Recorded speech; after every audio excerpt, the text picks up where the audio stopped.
هیلې. ګرانو کتونکو یو ځل بیا په آنلاین لرنینګ یوټیوب چینل کې تاسو ټولو ته ښه راغلاست وایم.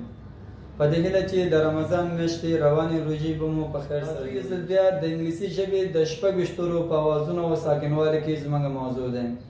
او نننۍ ویډیو کې موږ به تاسو ته د ان او همدارنګه د او توري په اوازونو او ساکنوالي باندې غږیږو. په دې هیله چې ویډیو تر پایه وګورئ او همدارنګه یاده ویډیو د خپل ملګرو سره شریک کړئ. راځو د نن ورځې درس زموږ د ان او همدارنګه د او توري په اوازونو باندې دی. په انګلیسي کې د ان توري عموما د ن یا د نون आवाज ورکوي. په ډیر ساده ډول سره هر کله چې په یو لغت کې د ان توري استعمال شوی وي د आवाज به همیش لپاره ن یا نون به وسی.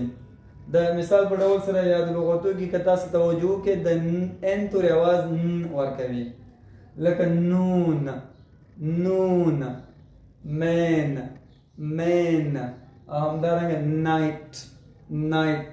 نو که تاسو توجه وکړئ په هر یو لغت کې چې د ان توري استعمال شوی دی आवाज یې ن یا نون دی. راځو د ساکنوالي قاعدې ته. په انګلیسي کې د ان توري یو ډېر مشهوره ساکنواله قاعده لري او هغه په دې ډول ده n is not pronounced when it comes after. دې معنی کله چې په لغاتو کې د n څخه وروسته د n توري استعمال شي n توري خپل आवाज لمنځه ورکوي یا هر کله چې د m او ورپسې n توري راغلي وسی د n توري د همیش لپاره خپل आवाज لمنځه ورکوي. د مثال په ډول سره په یاد لغتو کې که تاسو توجه وکړئ د ام څخه وروسته ان تور استعمال شوی دی نو په دې ټولو لغتو کې ان خپل आवाज نه افاده کوي. د مثال په ډول سره که تاسو وګورئ د ام څخه وروسته ان تور استعمال شوی دی نه تلفظیږي. autumn autumn autumn. ورپسې لغت کې بیا هم د ام تور څخه وروسته ان تور راغلی دی ان خپل आवाज نه افاده کوي. column کالمن نه ویل کېږي. په درېیم لغت کې بیا هم ام او ان توري یو ځای راغلي د ان توري आवाज له منځه ځي. solemn solemn. او په ورسې لغت کې بیا هم د ام او ان توري راغلي یا د ام څخه وروسته ان توري شتون لري ان خپل आवाज له منځه ورکوي.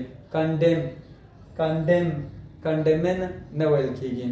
نو په خلاصه ډول سره د ام څخه وروسته ان خپل आवाज له منځه ورکوي. راځو د او توري.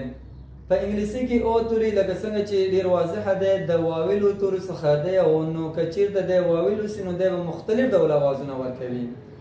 نو لغت ته په کتو سره او توري خپل اوازونه جوړوي.